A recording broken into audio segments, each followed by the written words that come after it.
नातं आज जवळ नाही.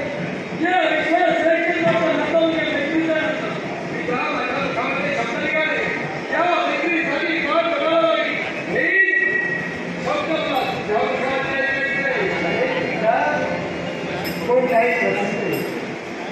कुठलाही प्रसंग झाला तरी चांगलं जावं लागलं तरी काशीराजा स्वतःच्या मित्राची वाट करून आज अशा विचाराने ग्रस्त झालेल्या विचाराने आपल्याला दुखवत का काशीराज मैत्रीची खात्रीपूर्वक व्याख्या करण्यासाठी मी तत्पर झालो पण ही खात्री ठरवण्यात दिसत नाही आपल्या मैत्रीवर तुला शंका आहे का? अरे पण शंका आहे का? तुझा कंप तुझा अविश्वास माणसाचा शत्रू आहे, विश्वास माणसाचा मित्र आहे. नेहमी लक्षात ठेवायला हवं. मित्र पण मैत्री बद्दल बोलताना तुझा स्वर कंपन होता पण असं का हे ऐकल्यानंतर माझ्या मनाच्या ठिकाणी चविता निर्माण झाली. संशय वाटू लागला. मैत्रीचे संबंध मैत्रीचं प्रेम हळूहळू कमी होतंय की का? हे प्रेम तुला सुखी करून दाखवायला हवं. हे कृतिका तुला करायचं आहे त्या मैत्रीसाठी तू काय करणार आहे हे मला माहित आहे आणि त्यासाठी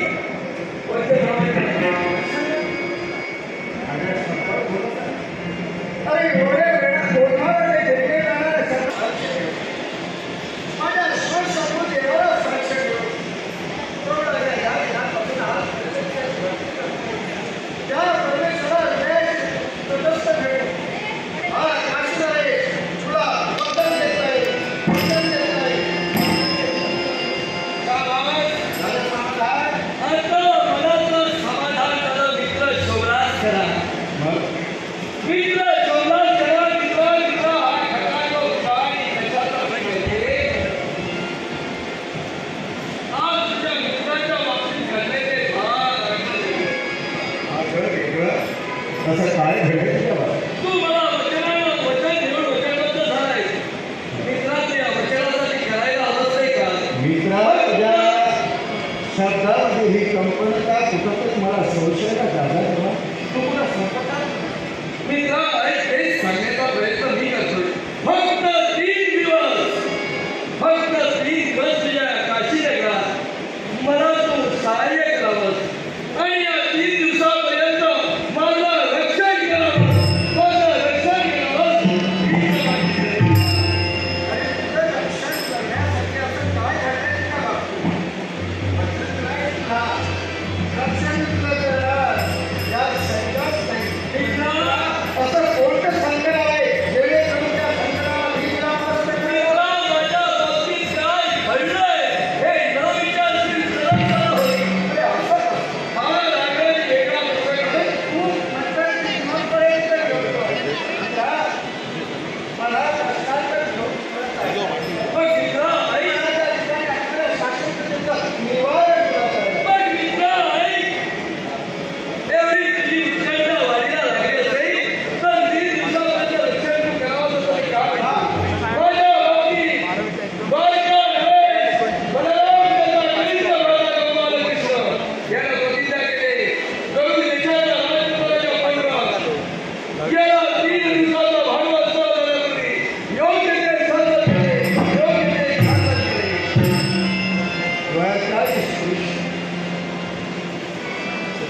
शेणखाली अरे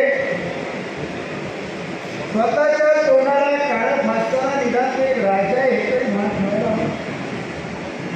अरे तुझ्यात काय कमी आहे? अरे मला सांगायला हवं तर तुझ्यासाठी एखादी सुंदरी तुझ्याशी विवाह केला असता. पण एखाद्याच्या इच्छेविरुद्ध वागताना तुला लाज कशी वाटते? तू म्हणतोय ते सत्य आहे. नाही, याचा अर्थ असा नव्हे, काही सरकारला इच्छे नसावं. मित्र तू म्हणतोय ते सत्य आहे. पण म्हणतात मी जे काही खातो सहज तुझ्या मुखामध्ये शब्द निघाले. शेवटी शेण खाल्ली, माती खाल्ली,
बसाय एक करा आता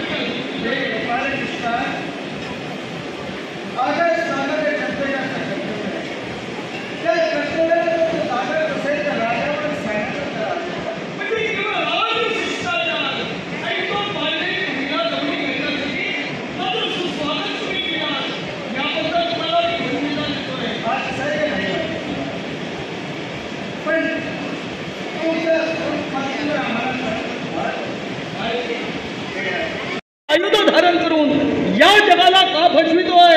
मग ते तुला आताच कळलं की ह्याच्या अगोदर कळलं होतं? राजकर्ते हा? केव्हा केव्हा अन्यायाला पाठ फिरवायची असते, काय म्हणतो? पण तोच न्याय स्वरूपाने जर का उभा राहिला असेल, न्याय मागत असेल आणि याचा पाठपुरावा आम्ही केला नसेल तर कोण मला मग तुम्हाला जर तेव्हाच कळत असतं, वेगवेगळ्याचा पायबंद तेव्हाच घालायचा असतो. वृक्ष खोपवल्यानंतर त्याच्या पाठीशी राहण्यात काही अर्थ नसतो. मग तुला सारं काही कळतंय, मग काय केलं नाहीस तेव्हा? राजकर्ते मला सांगा, ज्ञानाच्या गोष्टी मला सांगतात तुम्ही त्याचे मित्र होता ना? तुमचा मित्र तुमच्या जीवनी काय करतोय, तुमच्या मागाहून त्याचं काय चाललंय, सद्मार्गाचं मार्गदर्शन तुमच्यासारख्यानं करायला नको का? पण आज तर पश्चातापाच्या अगदी धडपडतोय. त्याला केलेल्या पश्चातापाचं प्रायचित्त भोगायचंय. त्याच्या म्हणण्यानुसार एक संधी त्याला द्यायला काय अर्थ आहे? तुमच्या बुद्धिमत्तेनं वेळ येईल तसा तुमचा निर्णय बदलू नका. मला सांगा, या काशी नगरीतील एखाद्या साध्वी स्त्रीचा अशा प्रकारे उपमर्द पौंड्रकानं जर का केला असता, तुम्ही कोणता निर्णय घेतला असता? मिळत असतं मग शासन देण्यासाठी आज मी तुम्हाला म्हणतोय, 3 दिवसानंतर मी त्याला तुमच्या सुपूर्त करतोय. येऊ शकत नाही त्यानंतर तुम्ही बाजू मांडत नसून बाजू मारता आहात. मला सांगा, जर का ऐकून घ्या, माझ्या भक्तिनीवर अन्याय झाला तर तिच्या समवेत लग्न लावून द्यायला हवं, आणि जर का तुझ्या राज्यातील एका स्त्रीवर अन्याय झाला तर त्याला शासन व्हायला हवं. हा कोणता न्याय? तुम्ही योग्य, तुमचा न्याय योग्य मी नाही म्हणत नाही, पण अधर्म आणि मित्र याहीपेक्षा माझा शब्द महत्वाचा आहे. मला सांगा, सांदीपणीच्या आश्रमात तुम्ही गुरुगृही अभ्यास केला? अर्थातच. होय ना? मग त्या आश्रमात अभ्यास करत असताना गुरुगृही तुमचे 64 दिवस परिपूर्ण झाले. त्यानंतर गुरुदक्षिणा म्हणून तुम्ही त्यांच्या मुलाचं जीवदान दिलात. कसं का? असं का म्हणजे?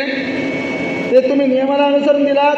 नियमाला अनुसरून पावलेल्या माणसाला तुम्ही जीवदान दिलात, म्हणजे तुम्हाला नियम तुम्ही तोडलात. तुम्ही म्हणता आहात गुरुदेवतेची इच्छा मी पूर्ण केली, हा माझा अधर्म आहे? मी अधर्म कुठे म्हणतोय? मग काय म्हणता? मी नियम म्हणतोय. नियम कोणता? नियम तोडला. जरा थांबा. आज जर मी सत्याला कुठला असेल तर राजा म्हणून विचार मला.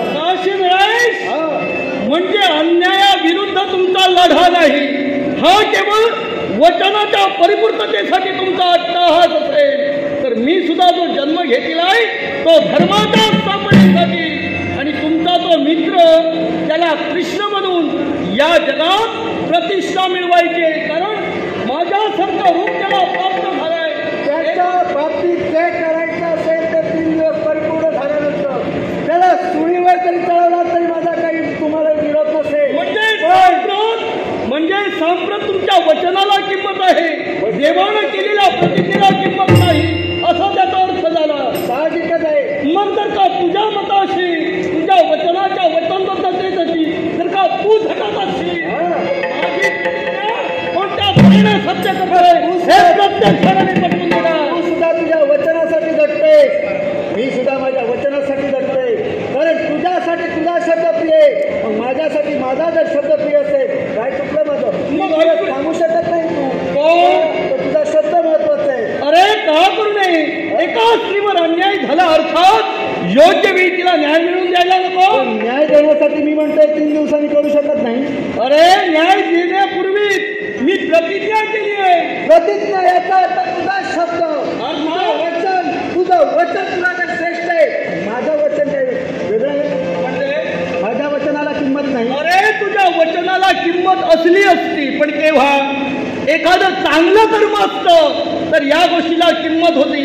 जर का एक अधर्मी म्हणजे स्त्रीलंपट असेल त्याला सहाय्य करणं याला शब्दाची किंमत नाही, स्वतःचा मोठेपणा.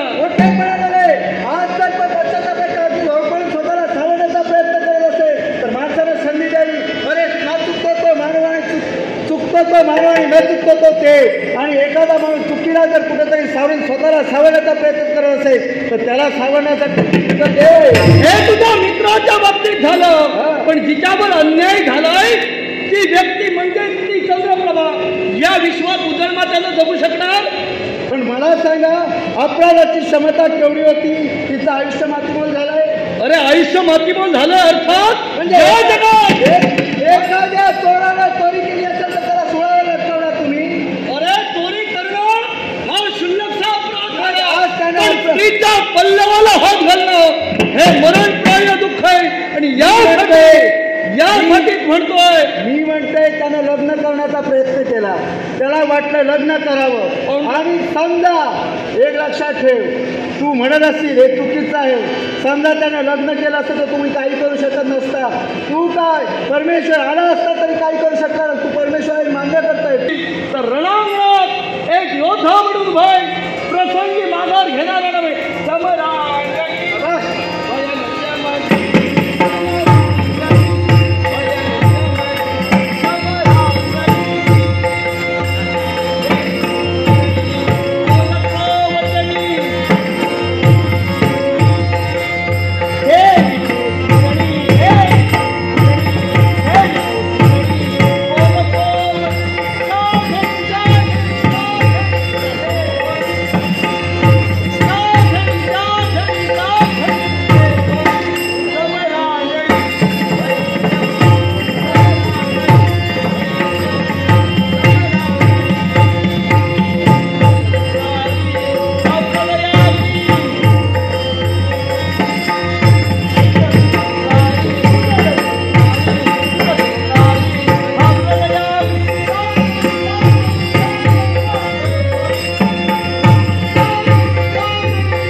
देवकी नंदन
आणि वचनाच्या परिपूर्णतेसाठी प्रलय कधी देवाची अशी तुम्ही द्वंद्व स्वीकारायला लागत असले काशी नरेशांचा शेवट झालाय. अर्थात दादांची भेट महत्वाची आहे.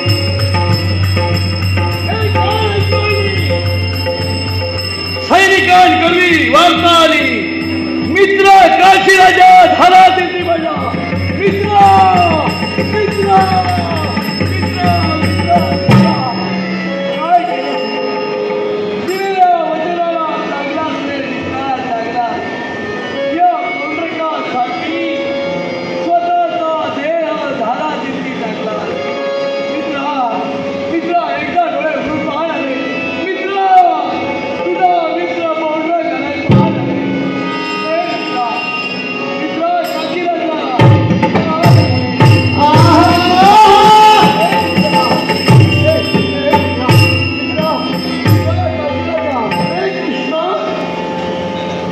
अरे आपला तो वैरी तो या जातीची यात्रा समोर करवणुकीकडे तू लढतोय. अहो दादा ठीक आहे, तुमचा खरा प्रश्न इथे आहे.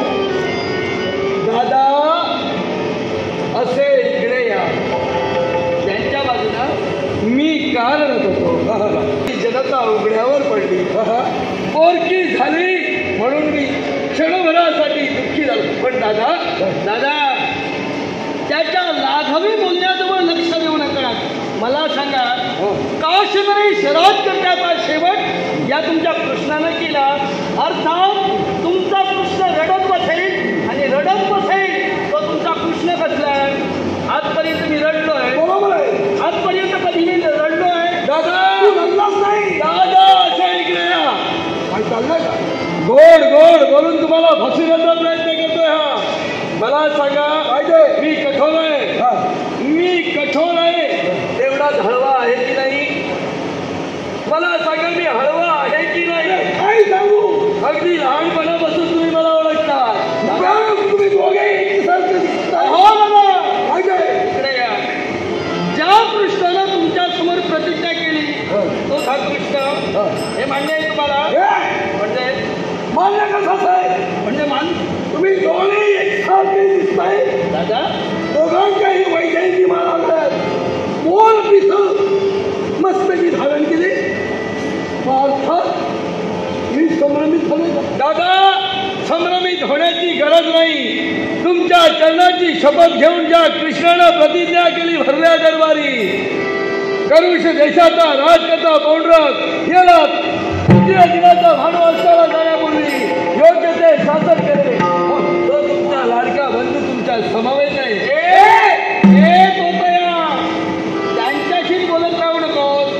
तुझा प्रतिवादी तुझा प्रतिस्पर्धी वेळोवेळी ज्याला समजत आला तो खरा कृष्ण तुझ्या नेत्रासमोर आहे. अरे कृष्ण, तू कृष्ण, अरे तू बहुरूपी, तू सोनाड्या, तू नाट्य. अरे कृष्ण खरा मी आहे. माझा ज्येष्ठ भ्राता बलराम माझ्या समवेत आहे आणि स्वतःला कृष्ण म्हणतोय. ए पौंडरक, खरा कृष्ण कोण आहे हे तुलाही माहीत आहे आणि मला सुद्धा माहीत आहे. पण प्रश्न उद्भवलाय, रक्ताचा बंधू कृष्णाला ओळखू शकत नाही हे आमचं कम नशीब आहे. आणि दुसरी गोष्ट याची दादा मला ओळखत नाही, अर्थात तुला ओळखत नाही. मग जग सुद्धा आम्हाला ओळखायला हवं. खरा कृष्ण कोण हे जगासमोर यायला हवं. याच्यासाठी तुला सांगतोय, सांगण्याची गरजच नाही. मस्तकी मोरपीस, गळ्यात वैजयंतीमाला, पितांबर धारण केलं, माझ्यासारखा वर्ण प्राप्त झाला म्हणून जगाला तू फसवितोय. हा जगाचा भ्रमच आहे.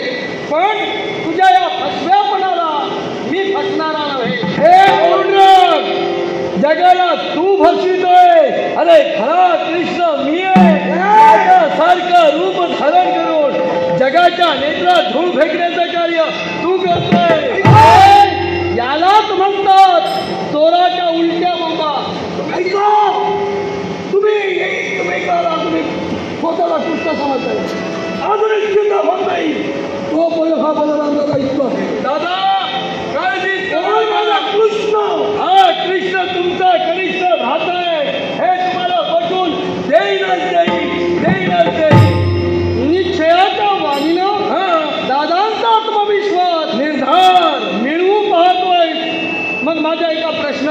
उत्तर दे. प्रश्न खरा प्रश्न जर का तू असशील तर एका प्रश्नाचं उत्तर मला हवंय. विचार. अरे स्वतःची सत्यता सिद्ध करण्याची मला गरज नाही, तरी सुद्धा तुझ्या मनाच्या समाधानासाठी विचार. जगातला कोणताही विरुद्ध प्रश्न विचार, तुझ्या प्रश्नाला समर्पक उत्तर देईल. अरे माझ्या प्रश्नाचं उत्तर देऊन या जगाला स्वतःचं अस्तित्व निर्माण करून पाहणाऱ्या तोतया, माझा प्रश्न आहे. तोतया मला म्हणू नकोस. कृष्ण कोण हे अजून ठरायचंय, सिद्ध व्हायचंय. तू कृष्ण नव्हेस अथवा मी कृष्ण नव्हे. दादांच्या नजरे कृष्ण कोण हे ठरायचंय, तेव्हा मला बहुरूपी म्हणू नकोस, मला तोतया म्हणू नकोस. कृष्ण म्हणायचं नसेल नाव घेऊ नकोस, पण मला तोतया म्हणू नकोस. म्हणजे वाईट वाटते तुला? मुळीच नाही. म्हणजे जनमानसात कृष्णाला जसं लौकिक प्राप्त झालं, या जगानं ज्याप्रमाणे पूजिलं तद्वत तुला पूजावं अशी तुझी इच्छा होती की हा अट्टहास हाणून पाडण्यासाठी माझा प्रश्न आहे तुला. असा कोणता? गुरुदेवांजवळ विद्याभ्यासात पारंगत होत असताना विद्याभ्यासात घेऊन पूर्ण झाल्यानंतर पुनश्च स्वगृही येत असताना सांदीपणी महंतांची भार्या म्हणजे गुरुमाऊली होत, तिच्या इच्छेसाठी कृष्णानं काय केलं एवढं मला सांग. हे तोतया, तोतया म्हणू नकोस. स्वतःला कृष्ण समजतो. कृष्ण तुम्ही, स्वतःला कृष्ण समजतो. मी कृष्ण तुम्ही या प्रश्नाचं तुझ्या उत्तर देणार.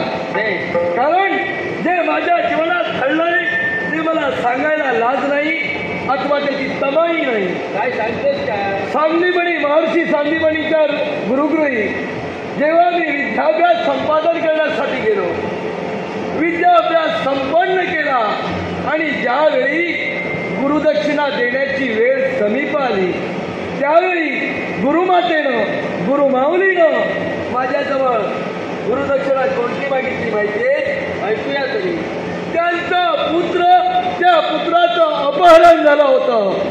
तो गेलेला पुत्र पुनश्च आणून दे अशी गुरुदक्षिणा माझ्याजवळ गुरुमाऊलीनं मागितली. म्हणजे कृष्णाचा बराच अभ्यास केलेला दिसतोय. अभ्यास करायची मला गरज नाही. कृष्णच मी. कृष्ण स्वतःला समजतोय. अरे कृष्णच मी. गुरु दक्षिणा म्हणून तिचा पुत्र तिनं मागितला. सहजरित्या ती गुरुदक्षिणा काय होती हे सांगितलं, पण ती मिळवून देत असताना पुन्हा कुणाशी धुंद दिली. कोणकोणत्या व्यक्तीनं तुला प्रतिकार केला? आता तू म्हणशील मीच होतो तो.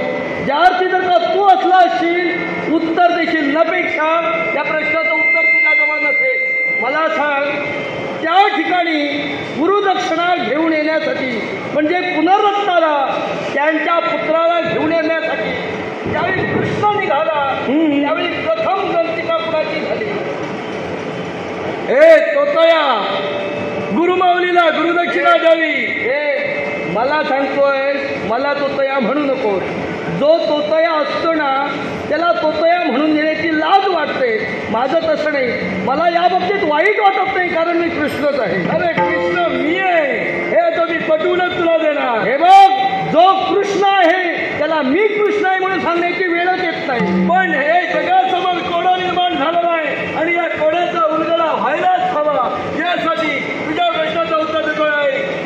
ज्यावेळी गुरुमाऊलीला गुरुदक्षिणा देण्यासाठी अपहरण झालेला त्यांचा पुत्र पुनर्दत्त याला मी शोधत निघालो, त्यावेळी मार्गात माझी प्रथम ग्रंथिका कुणाशी झाली? कुणाशी? अरे प्रभास सागरात मी प्रवेश केला. प्रभास सागरात प्रवेश केला. मार्गाने मार्गक्रमण करत होतो. त्यावेळी मार्गात पुनर्दत्ताचा पत्ता, तो कुठे, कुणी त्याचं अपहरण केलं, ही सारी वार्ता मला एका तिमिंग नावाच्या माशानं पुरविली. तिमिंग माशाची माझी प्रथम ग्रंथिका. प्रश्नाचं उत्तर समर्पक मिळत आहे, पण दादा झोपण्याची का? मुलीच नाही. मी स्वतःला पुस्त समजणार आहे. दादा, तुम्ही जर का झोपला नाही तर हा माझा कृष्ण म्हणून सांगण्यासाठी उत्तर आहे.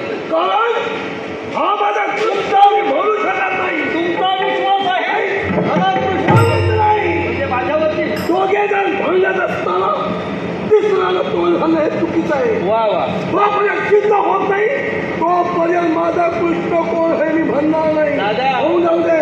उशिरा तो असेल हो. योग्य ते बोललात.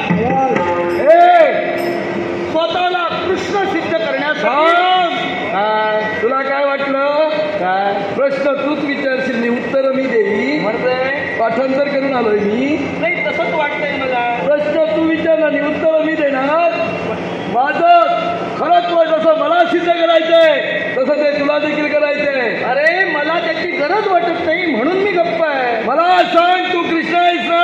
हो. मग गुरुमाऊलीच्या पुत्राचे पुनर्दत्ताचं अपहरण कुणी केलं होतं?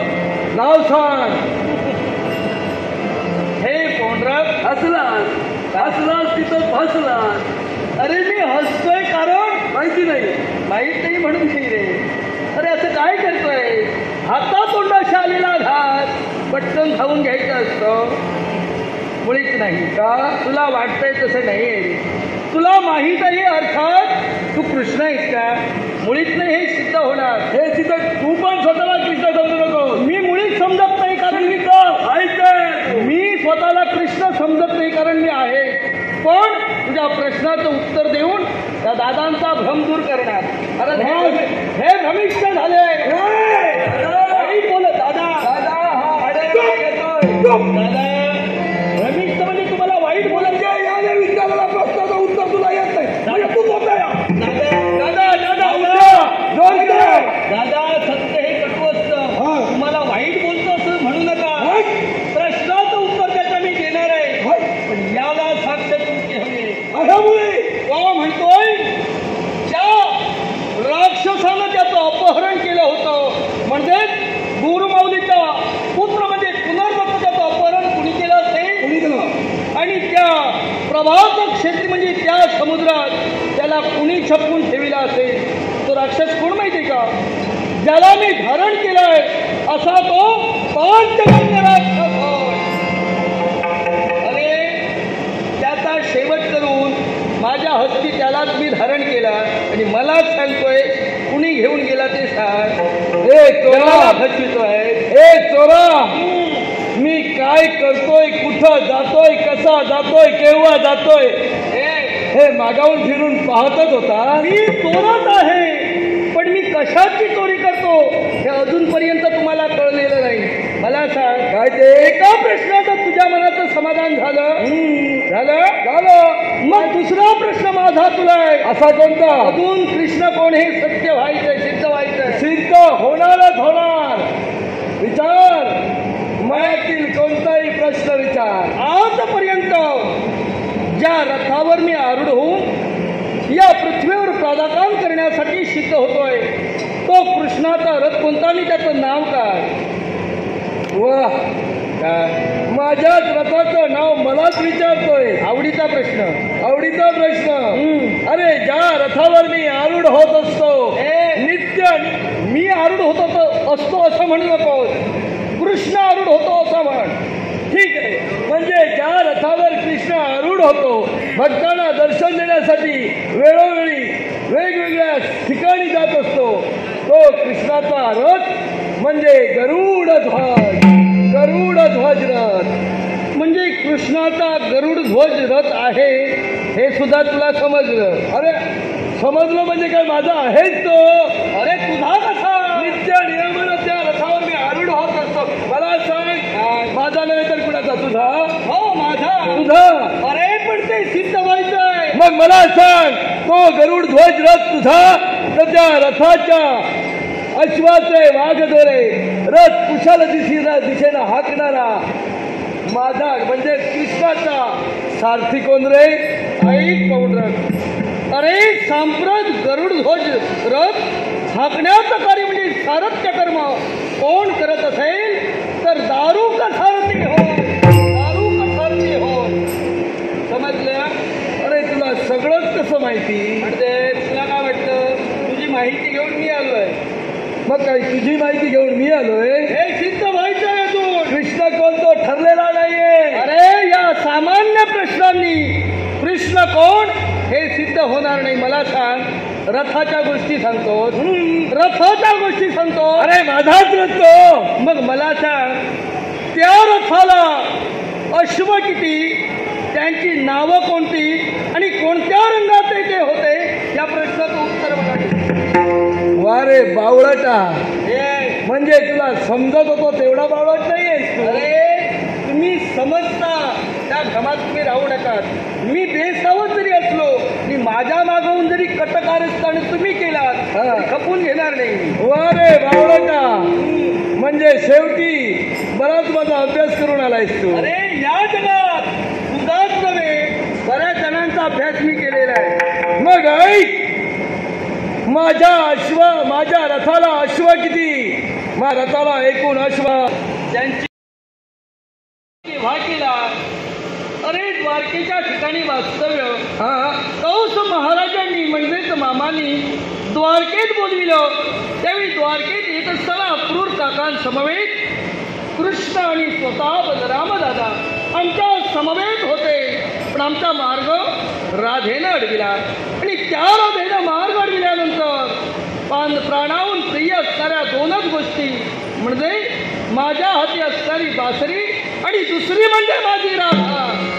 आणि त्या राधेनं मार्ग अडविल्यानंतर कृष्णाचा विरोध तिला सहन होईना आणि त्या लोभापायी या कृष्णानं काय केलं माहिती का. काय केलं. गोकुळाचा त्याग केला, द्वारकेत रवाना झालो. द्वारकेच्या ठिकाणी वास्तव्य करत असताना, द्वारकावासियांच्या हितार्थ जीवन जगत असताना आमचं लग्न सुद्धा झालं होतं. आणि ही वार्ता राधेला कळताक्षणी आमच्या भेटीसाठी आली. राधा भेटीला आली द्वारकेच्या ठिकाणी. द्वारकेच्या ठिकाणी का महालात राधेला वास्तव्याशी दिलं, पण माझं दर्शन तिला होईना. त्यावेळी त्या राधेनं मला पाचारण केलं. राधेपर्यंत मी गेलो, पण राधेची अवस्था बिकट होती. आणि त्या राधेनं अखेरची इच्छा दर्शविली कोणती माहिती का.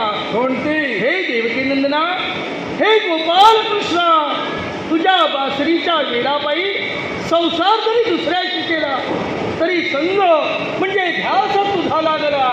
पण या अखेरच्या समय माझी एकच इच्छा आहे, माझी शेवटची इच्छा म्हणून ही बासरी मला वाजवून दाखव. आणि त्या बासरीचे स्वर ऐकण्यासाठी ती राधा उत्सुक होती. राधेला बासरी वाजवून दाखवत असताना काही क्षणातच रात्रंदिवस ही बासरी वाजवीत असताना त्यानंतर काही क्षणातच राधेनं देहाचा त्याग केला. त्याच वेळी ती बासरी या कृष्णानं तोडली. त्या अर्थी त्या क्षणापासून पुन्हा बासरी या कृष्णानं धारण केली नाही. अर्थात तू तोटया आहे.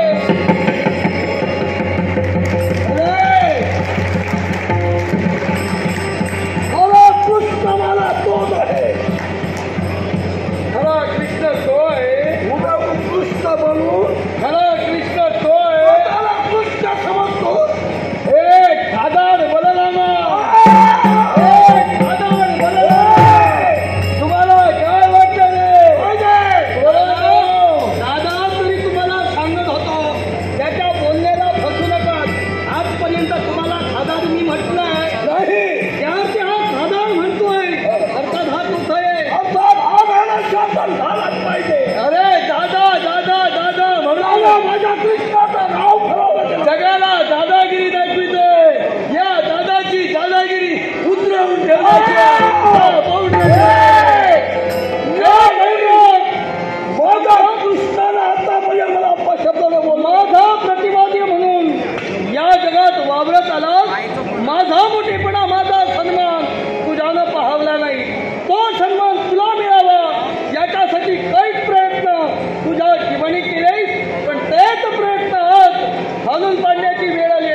म्हणूनच तुला आव्हान करतोय, जर का तुला इच्छा आहे तर माझ्याशी बोलणं करून स्वतःचा श्रेष्ठत्वता या समयाची सिद्धता.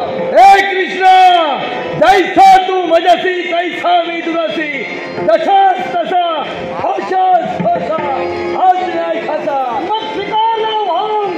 होऊ दे युद्धाला सुरुवात. जय मा. मुरली मनोहर, मुरली मनोहर.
धनासाठी पात्र आहेस पण आशीर्वादासाठी पात्र आहेस असं का बोललं असेल? त्याचं महत्त्व कारण का माहिती का?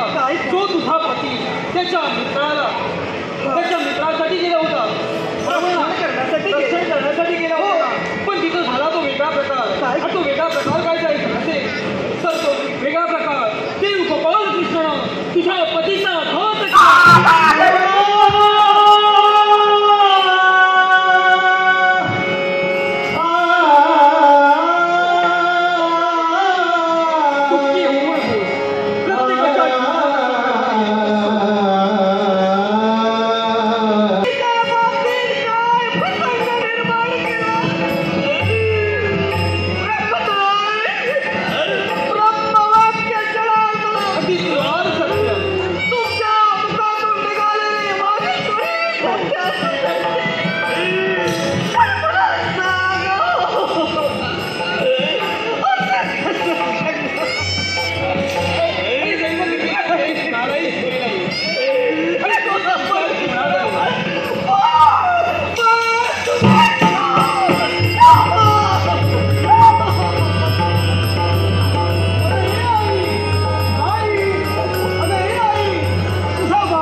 बरोबर सांगा म्हणतो याच्या मानसिक कारण काय असेल माहिती का? तुझी पितृदेवता माझ्या पाऊंडर याला सहाय्य करण्यासाठी गेली, याला सहाय्य करण्यासाठी गेली, पण झाला तो वेगळाच प्रकार तिथं. प्रकार वेगळा आणि वेगळा प्रकार कोणता असेल? देव गोपाल कृष्णानं आज तुझ्या पित्याचा शेवट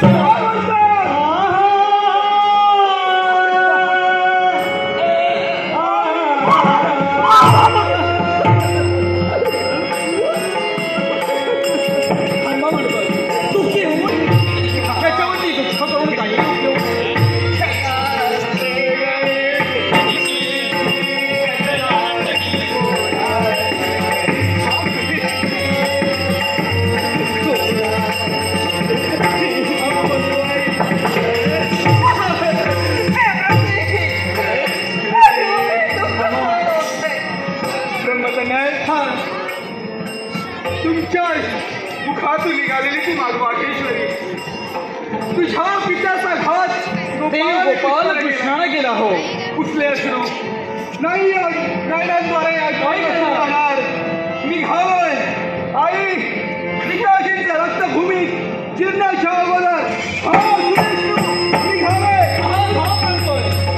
माझ्या एका छोट्याशा प्रश्नाचं उत्तर दे.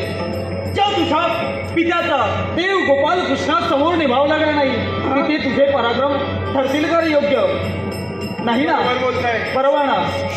याच्यावरती कृष्ण म्हणजे 8वा अवताराने नसलेला आहे. हो आणि त्या देवासमोर जर उभं राहायचं असेल तर शक्तीची जोड हवी आहे. सांगा याच्यावरती मार्ग आहे, एकच केलं पाहिजे. मी सांगेन तो मार्ग तुला आचरणात आणावा लागेल. तो मार्ग कोणता असेल तर पुत्र गणेशची यज्ञ यज्ञ.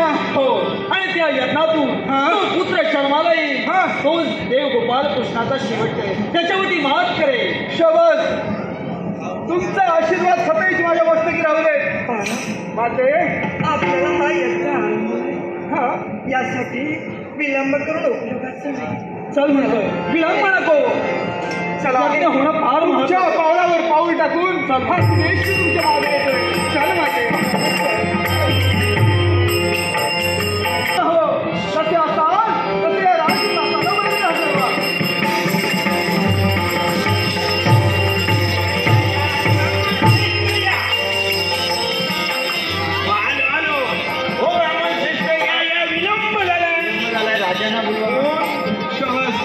नमस्कार. सदैव कल्याण होईल. ब्राह्मण श्रेष्ठ हो, हा तुम्हाला इथं पाचारण करण्याचं काम एकच आहे. तुम्हाला पुत्र कामेशी यांचं संपन्न करायचंय आणि त्याच तयारीने आम्ही इथपर्यंत आलो आहे. बघूया, विलंब नकोय. पुत्र कामेशी यज्ञ होणं या सुदैशीसाठी खूप गरजेचं आहे. बसा म्हणतोय.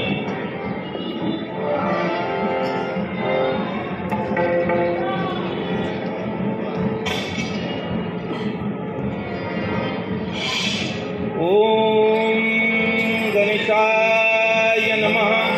ओम गणेशाय नमः.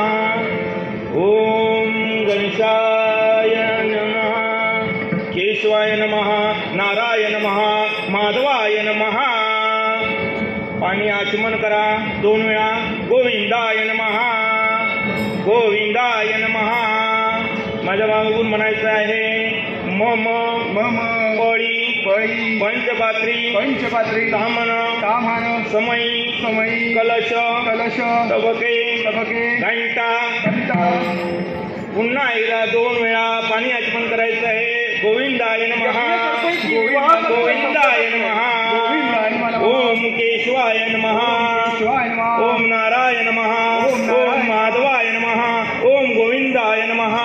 ओम वैष्णवे नमः. ओम मधुसूदनाय नमः. ओम त्रिविकराय नमः. ओम वामनाय नमः. ओम श्रीधराय नमः. ओम ऋषिकाय नमः. ओम पद्मनाभय नमः.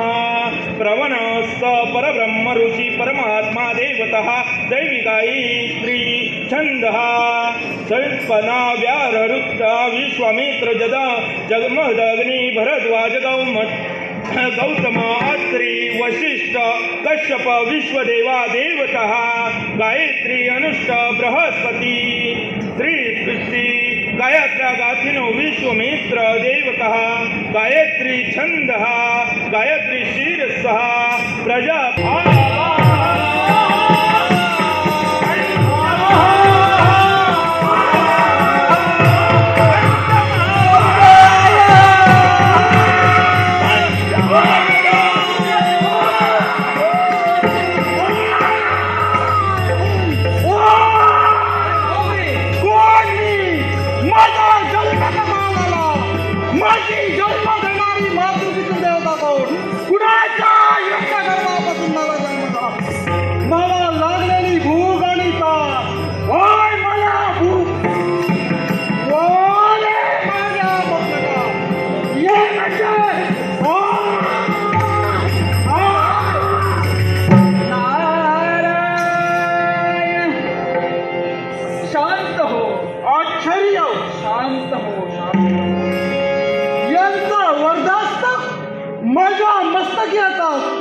मला लागलेली भूक आणि ताण एकाएकी नाहीशी झाली. कोणाला पण अरे त्रैलोक्याच्याचं भ्रमंती त्रैलोक्य वन्यपुरुष नारद वचणार.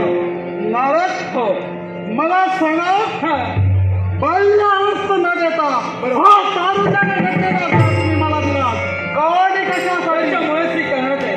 पहा तुझ्या नेत्रासमोर जी व्यक्ती उभी आहे काशी नगरीचा राज करता राजा काशीराजा आणि त्यांचेच पुत्र युवराज सुदेशू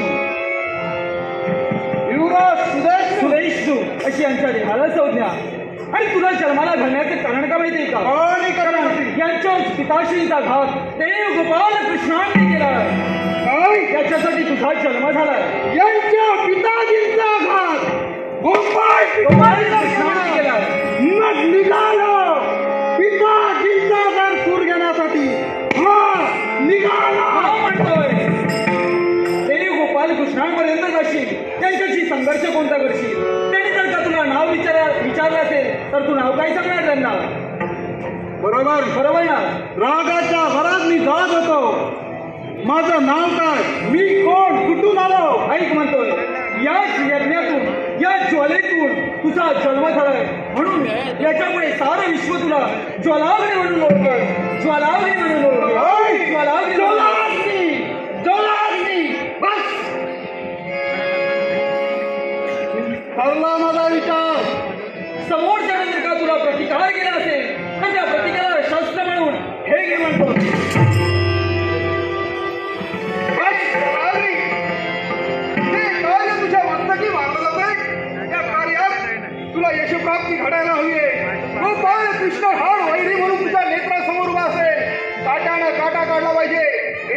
लक्षात ठेव, गोपालकृष्ण साधं व्यक्तिमत्व नव्हे, विश्वाचा परब्रह्म आहे तो. नटनाटकी देव म्हणून नटलेला आहे आणि त्याचा काटा काढण्यासाठी त्याच सिद्धंतरांना तुम्हाला नटलं पाहिजे. त्या गोपालकृष्णाला योग्य त्या शासन करणे.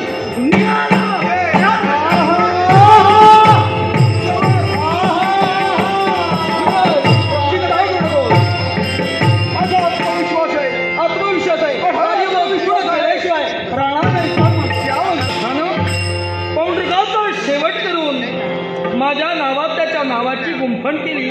या जगाला मी भय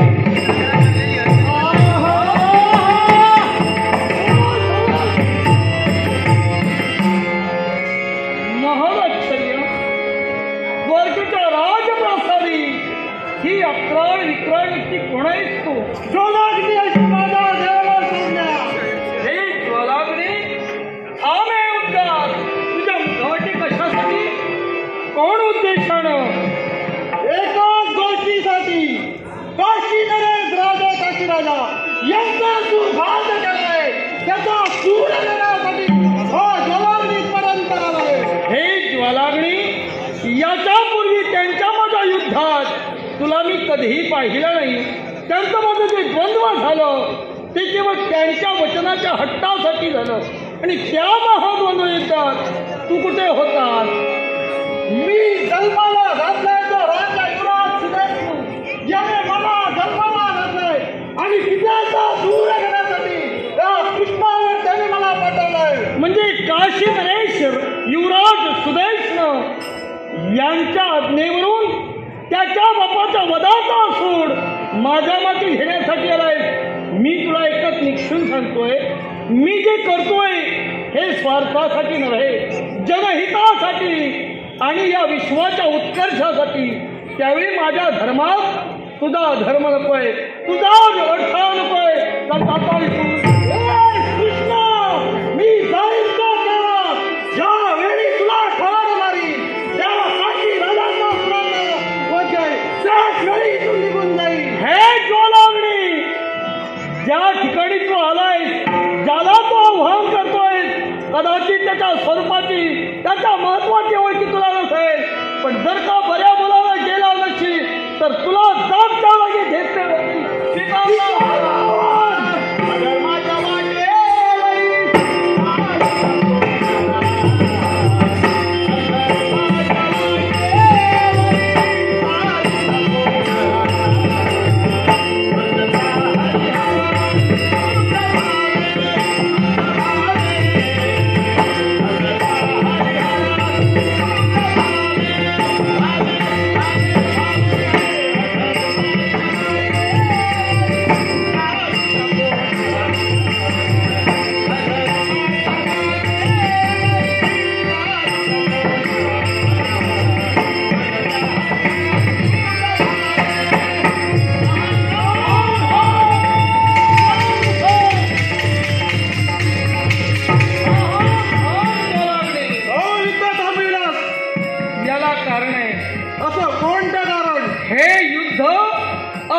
अविरत अखंड चालू राहणार.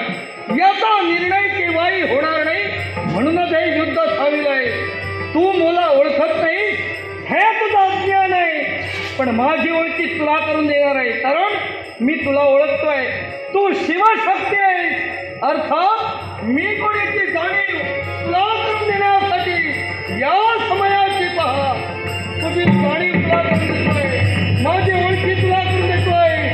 जा जा म्हणतोय, परतोरी माघारी जा. पाहतोय मी हे जगाचा परब्रह्म तुझ्या चरणी हा ज्वालाग्नी. शिवस्य हृदय विष्णू आणि विष्णूस्य हृदय शिव होय. माझा परिचय तुला झाला असेल, तू शिवशक्ती आहेस. अर्थात मी कोणीची जाणीव तुला करून दिली. अर्थात यानंतर तुझं कार्य वेगळं आहे. जा ज्या वैया माझ्या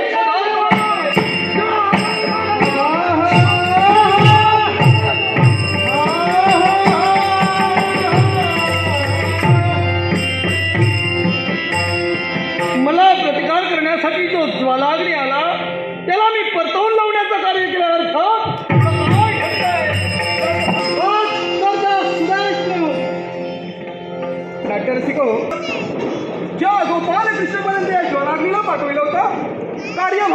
युद्ध करून यशप्राप्ती करून पुनश्च राजप्रासादीपर्यंत आला. मी आलोय तो एकाच गोष्टीसाठी, तुला गाव विचारण्यासाठी. मला तू पाठवलंस तो अधर्म करण्यासाठी. अरे तुम्ही अधर्म करतात आणि मलाही ते करायला लावतात. अरे हे महापाप कोणी कसं हे ज्वालाग्नी, तुझ्या मुखातील मुखोद्गार हे सुदेशने तुम्ही अधर्म करताय. मला सांग, माझ्या पित्याचा आघात जर कोणी केला असेल, माझ्या पित्याचा वध जर कोणी केला असेल तर पितृवादाचा सूड त्याच्या मस्तकी उगवणं हे चुकीचं आहे का? अरे तुझ्या पित्याचा घात देवाने केलाय, कारण तुझा पिता धर्माने वागला आणि अधर्माची कास धरली. जर त्याने धर्माने वागला असता तर तुझ्या पित्याचा नाईलाज झाला नसता. अरे काय संबंध तुझा? तू म्हणत असेल तू धर्माने वागला असेल, पण ज्या पित्याचा वध त्याला केलाय त्या पित्याचा पुत्र म्हणून नाव मला सांगता ना, या विश्वात माझी थोर विकायला हवी आहे. जर मी अधर्माने तरी वागलो असेल, काय कुणाची हिंमत लागून गेली आहे? अरे अधर्म आणि धर्म या भाषेत तू शिकवण्याची मला गरज नाही. अरे मी तुला शिकवणार नाही, पण तुम्ही जे केलं ते धर्माने नाही केलं, अधर्माने केलंय. म्हणून तुला अजूनही सांगतो, धर्माने वागण्याचा प्रयत्न कर, अधर्माची कास अजूनही धरू नको. सोड म्हणतोय. कितीही दूध पाजण्याचा प्रयत्न केला तरी तो गरळा चुकणार. तुझ्या सापाच्या वृत्तीला खेचण्यासाठी गरुडाची उंच भरेली घेण्यासाठी सुदेश पिढ्यांनी तयारी लक्षात ठेवा. अरे या सर्पाच्या शक्तीवर तुम्ही पाय दिला आणि हा सर्प तुम्हाला धौक्याला लागणार आहे. शेवटी माझाही नाही विलाज आहे. तुम्हाला मी आवाहन करता येतात. शबास, हे ज्वालाग्नी, आव्हानात्मक प्रतिकारक शब्द तुझ्या मुखावर आहे. पण तू जर या प्रकारे जर वागण्याचं कर्तव्य केलं असेल, अजूनही संधी देतोय. त्या संधीचं सोनं कुठल्या स्वरूपाला करावं हे तू सूचन अरे कुणाला द्यायची? एखाद्या वीर पुरुषाला तुम्ही संधी देऊ नका. अरे संधी आत्मापापर्यंत मिळाली त्याचं मी स्वागत केलंय. मला संधी देण्याची गरज नाही. संधी मी तुला देतो आहे. 4 दिवस सुखाने जगायचं ते. अरे संधी तुझी तुला घेऊ यायला माहिती एवढे तर तुझ्या कल्पाची आज पुस्तकाला लावून मिळत असेल, एवढे तर तुला मार्गाची व्हायला लागली असती. तुझ्या करण्यासाठी ज्या विवेकानं वावरण्याचं कर्तव्य करतोय तो विवेक हल पाडण्यासाठी हरिला विवेक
हे सुदेशना, जो तू आरंभ केलाय याचा अंत विपरीत होणार आहे आणि तो थांबविण्यासाठी मीच वर आलोय.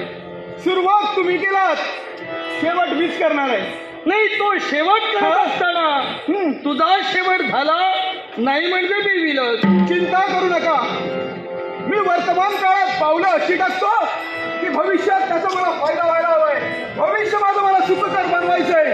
तुमच्यासारखे कितीही वैरी जरी आले असतील ना घाबरणारा मी नव्हे. हे सुदैष्णव, नवस. जगात तू लहान आहेस. हा भविष्य काळात काय सामावलंय याची कल्पना तुला नाही. नसेलच. ज्या भावनेच्या आहारी जाऊन हा ज्या मार्गाने बाप गेला तद्वत जाण्याचं कार्य तू करतोय.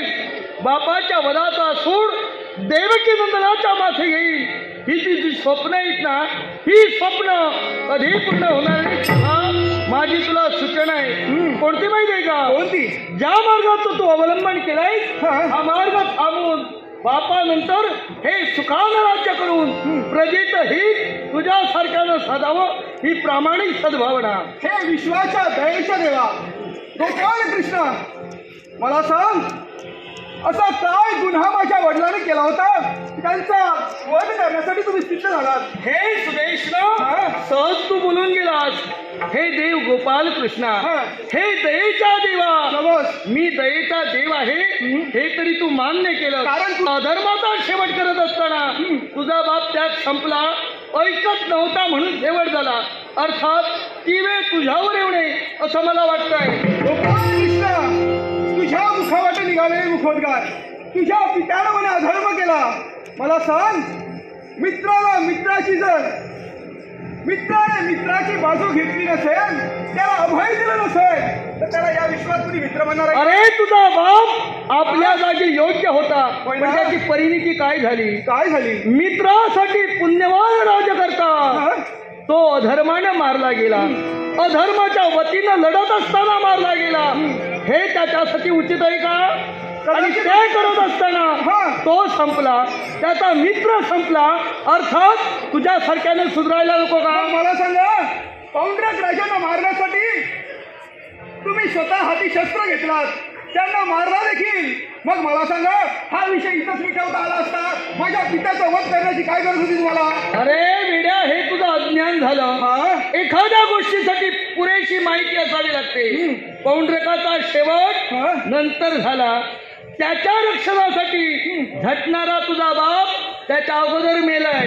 अज्ञान असेल देखील मान्य करतो, पण तुमच्यासारखे वैरी जर माझ्या समोर उभे असतील, अज्ञान बाजूला ठेवून. अरे पण आणि परंतु नकोय. सागरावर किती श्रावणधारा बरसल्या तरी सागराचं खारट पाणी कधी गोड होत नाही. मी तुला किती सुबोध केला, तुझा मार्ग बदलणारा नव्हे. म्हणूनच यालाच वेळी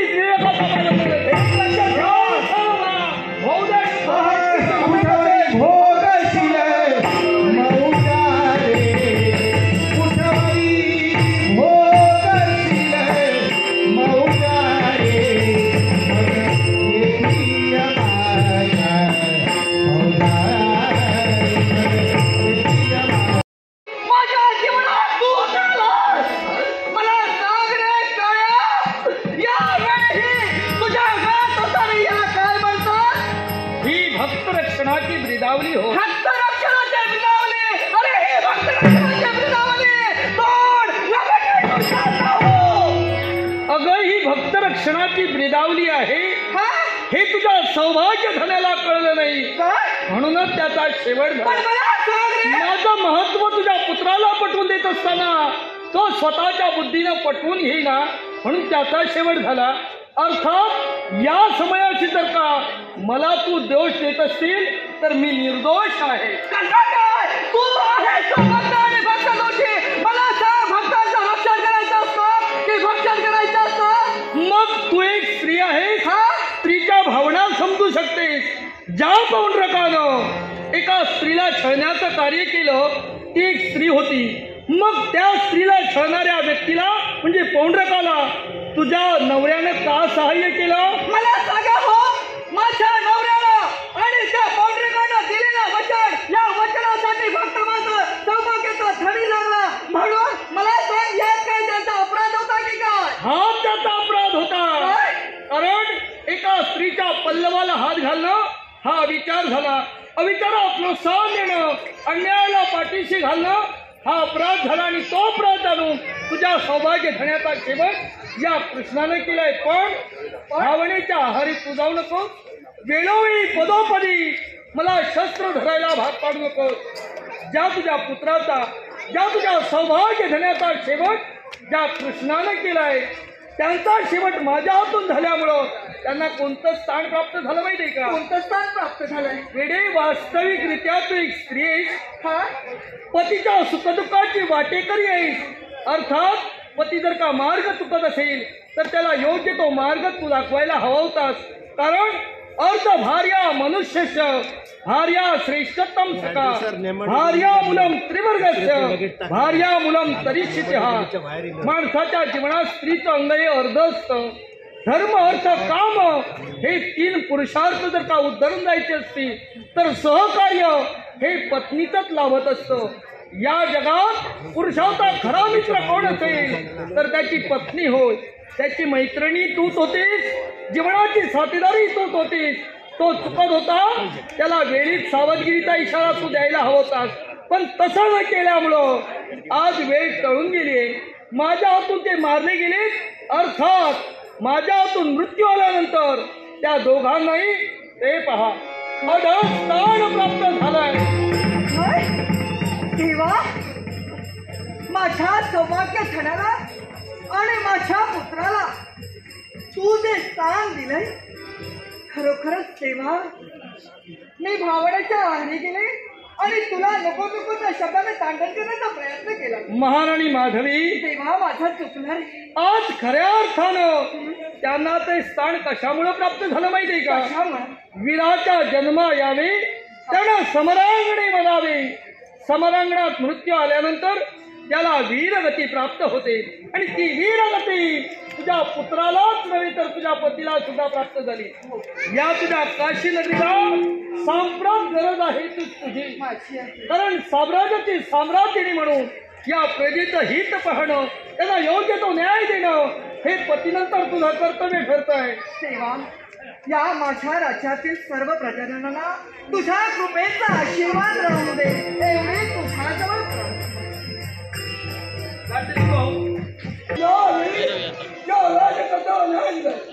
आणि खरोखर या विश्वास